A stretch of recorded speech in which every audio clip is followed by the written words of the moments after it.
kasisi, may hapon, magulay ta o gabi. Kay gabi ni mga kasisi nga kapalaw gani, dili kong gabi ni nga kanang Bisaya lang. Gabi ni nga kapalaw man ni mga kasisi, iyang kuan iyang lawas pag iyang dahon ako pud na liko-liko niya kay para ako pud ishalo sa kanang paggulay. Tapos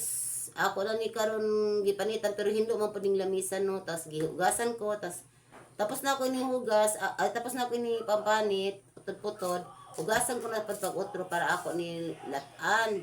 Tas gatan ako ni mga kasisi, magkagudra ko unya o kuan, magkagudra ko unya og lubi. Kay para gataan ako ni sa mga kasisi, may na lang mga kasisi nga tipid sa gasto. Kay kung sige ta magpalit og kanang unsa ni isda, na kung mga kasisi bagan ing kapuyan ako sige kaon ng isda. May na lang yung gulay asa tapos kamahal ba yung isda ron mo kasisi dito sa syudad kay sa palengke gid kay barak pa lang pero ang isuroy dili kay kamahal matong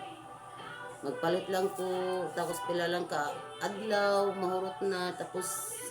kinanglang gulay na pud mga kasisi no para maayo panato lawas no healthy kita magkaon gulay no yung kasisi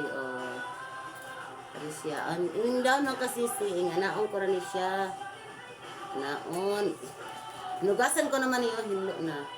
tapos, naon ako ini siya mga kasisi, nga naon, naliko-liko na, tapos ako na pud na, nga naon, dili na napinhanglan na, gagmayin pa mga kasisi, kaya kakapoy na, maghawa pa ako mga kasisi, extra lang to mga kasisi mo, maggulay ng gita, kay taglaong pa, kalaan mo po nilibalan sa nato kauno no mukaon kita karni kaon po tag isda kaon po ta og gulay para healthy kitang atong panglawas ng mga kasisi bye mga kasisi mag video pod ako para unya para sa akong pagkagutan